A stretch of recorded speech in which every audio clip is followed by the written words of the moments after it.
Alright, so here St Kilda have posted their first day back for pre-season training. I'm just going to take a little deep dive into it and kind of explain what I can see just from a surface level based off what they've provided from this video, and try to give you a little bit of an insight to help you with your training too, or your knowledge of professional sports and AFL training if you want to know more about it. Alright, so obviously here they're starting off with a time trial, very common in all professional field sports, you know, rugby, AFL, soccer. They've opted for a 3 kilometre time trial, which I think is kind of odd in today's age. A lot of AFL clubs are gravitating towards the 2 kilometre time trial. It always used to traditionally be a 3 kilometre time trial. That's what it was historically. However, now they're gravitating towards the 2 kilometre time trial. The reasoning is essentially there's 3 main reasons that clubs will perform a time trial at the start of their pre-season. First, most obvious reason, it's a way to measure all the players' kind of fitness at that time.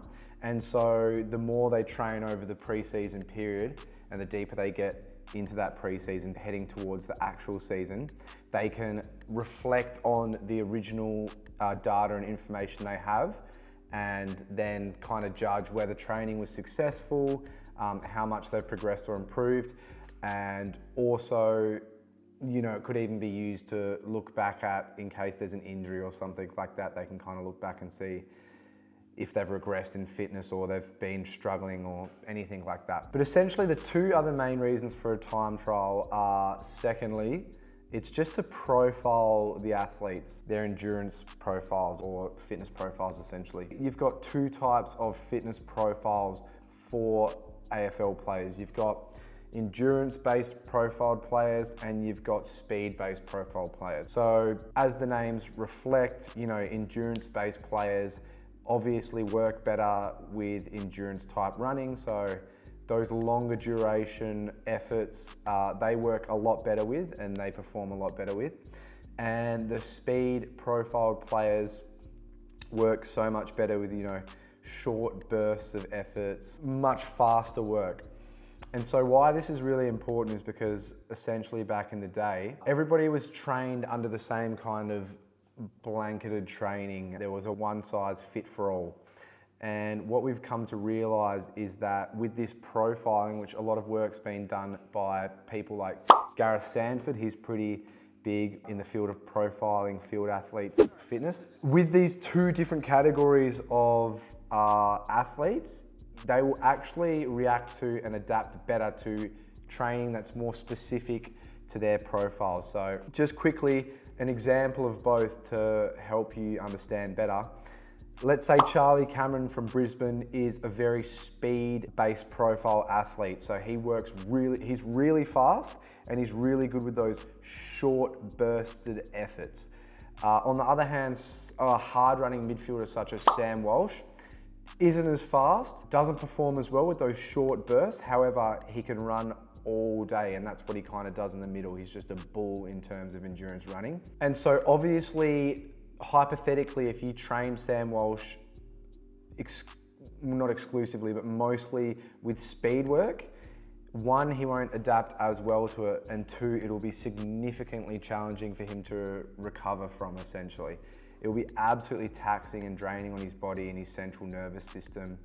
Whereas if you train Charlie Cameron mostly with speed, he'll actually react really well to that and perform really well with that speed work, and it will actually complement his game too. So that's the second main reason, and that's the main reason why most clubs have gravitated towards 2 kilometre time trials instead of 3 kilometres. Simply just because to actually profile a player accurately, you just need them to perform an all-out effort for 5 to 7 minutes.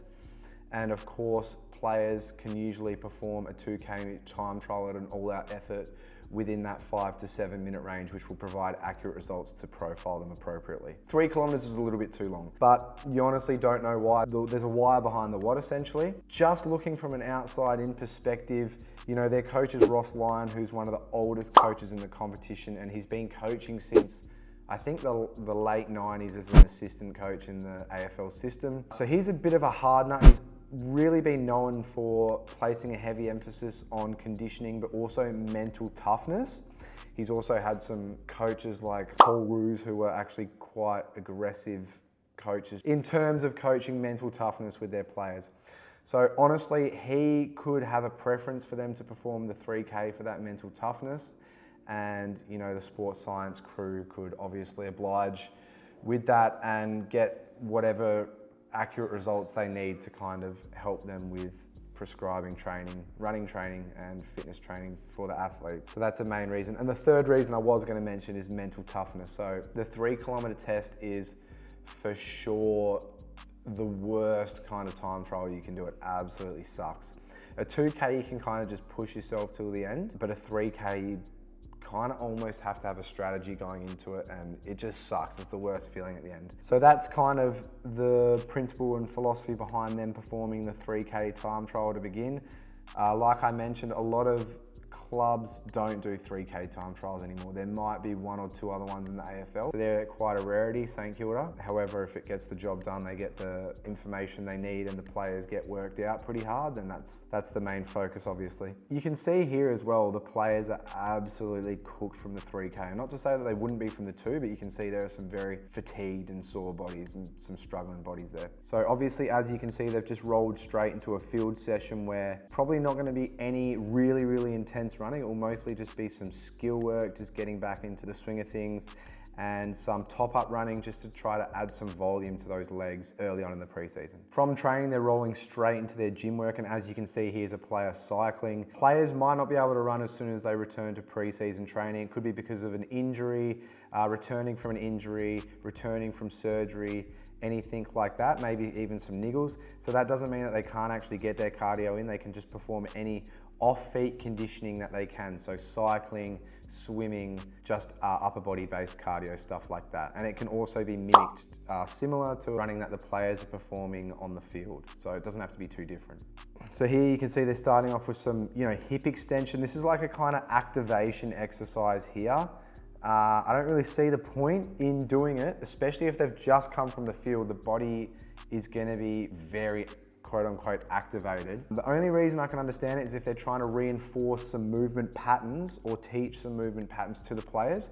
This triple extension, really emphasizing that glute power, is hugely important in footy nowadays. Something that, say for example, a great player like Christian Petrarca is really focusing on with his off-season training. Extend hip. The S&C coaches might just trying to be reinforcing that pattern to the players. And this is obviously mimicking the top position of a sprint or even like a single leg jump. We're then moving into some box jumps. So this is a very concentric power based program that they're running through today. Here you can see some sled marches. Sled marches are really good for ankle stiffness and lower limb durability and strength. Basically just keeping that stiffness of that ankle and foot and lower limb each time you're kind of driving into the ground and pushing that force forward in a horizontal manner. So pushing force forward in a horizontal manner, very similar to, sprinting and moving horizontally instead of, like, for example, vertically,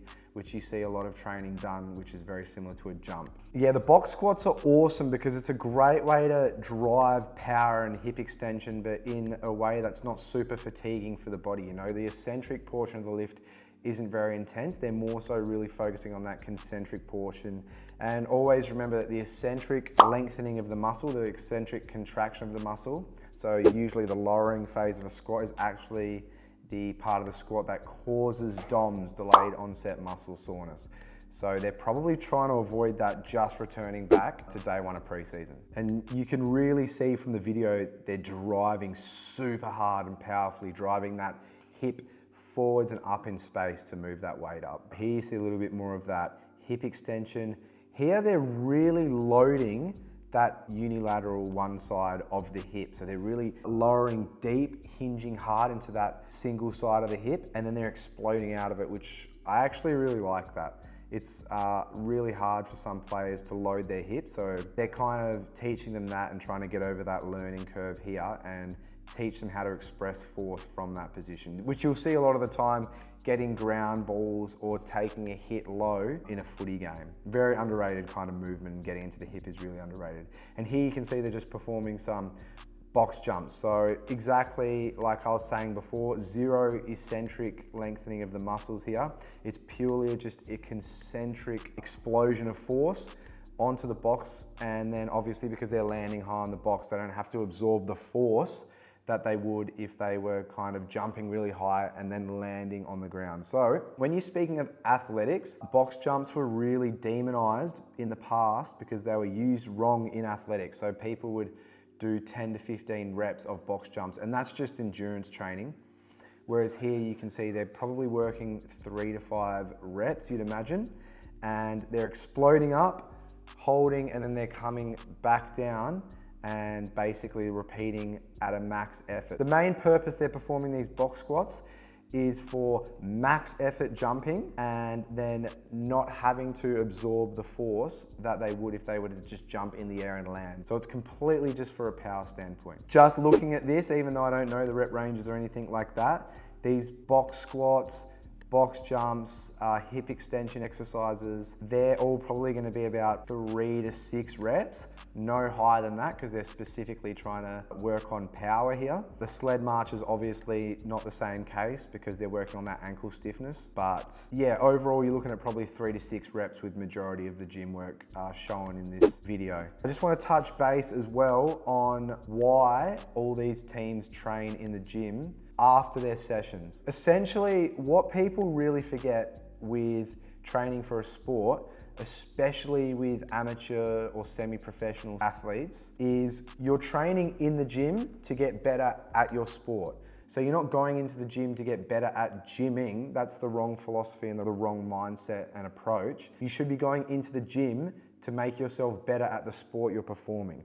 That's why they're doing, no eccentric work. They're doing probably low reps, 3 to 6 reps, is because they're not going in there to, build muscle, hypertrophy or anything like that. They're specifically going in there with the goal to get some movements in and try to improve on their power. And here, for example, with the sled marches, some ankle stiffness. Too many semi-professional or amateur sports performers will bash themselves in the gym, become sore for their training sessions, and the training sessions of the actual sport is where you're going to improve on the sport the most. If you're a footballer, you're going to get better at playing footy by training football trainings. If you play basketball, you're going to get better by playing pickup. You're not going to get better at basketball or shooting the basketball by doing your gym work. The gym work is just to keep the body healthy and try to improve some physical attributes as well. But anyway, looked really solid. What I really want to place an emphasis on is that the gym work looked like it really complemented the field work and the training, which is really cool. They're not losing anything from their training from the gym work or bashing the bodies up for no reason, essentially. And also the 3K is really interesting. I think the 3K time trial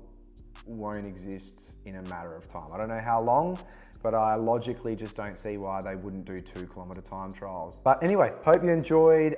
If you have any questions, always just let me know, comment, DM me.